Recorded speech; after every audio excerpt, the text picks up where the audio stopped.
turabona yuko tugenda dutera intambwe turavye aho twahereye kuko burabona n'agashimwe dutanga ko kagenda kaduga kandi tukizera yuko bizobandanya nyene biduga. Nababwiye yuko hari abantu baturondera hirya no hino no mu bihugu bitandukanye bashimuye umugambi twatanguje muri iki gihugu cy'u Burundi, tubashimire bakiriho. Abantu benshi barawushimye, bariko baraza kwifatanya natwe muri Fondation Famille Jaba kugira ngo twese hamwe duhindure iyo ngendo yo gushimira abantu ari uko bamaze kwitaba Imana, mugabo tubashimire bakiriho kandi abo bantu n'abana b'igihugu n'abacu. Nakanyamuneza kadasanzwe kuko twe turiko turakora ibikorwa byo gutsimbataza karanga, byo kurondera amahoro tucije mu karanga, tubigira tubyisangamwe kuko ni impano twiherewe n'Imana. Mugo turiko turabikora kumbure bikabonwa na benshi. Aho bibona rero umwe wese agenda biha agaciro kiwe.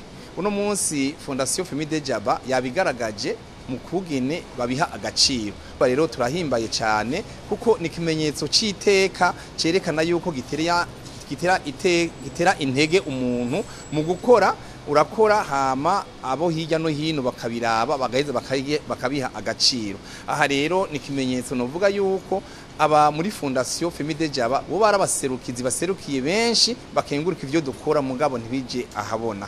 Nanezerewe cyane kuko si kenshi cyane sikirenga abatwakazi dukunze kuronka udushimwe. Nyuma rero turanezerewe rero kubona bashobora kubona natwe ko hari ibikorwa by'igihugu by'amahoro by'urukundo byo gufashanya n'abandi twoba twarashoboye gushikako.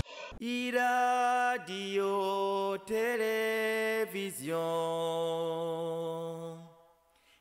RTBB ni vyiza ry'Uburundi bwiza.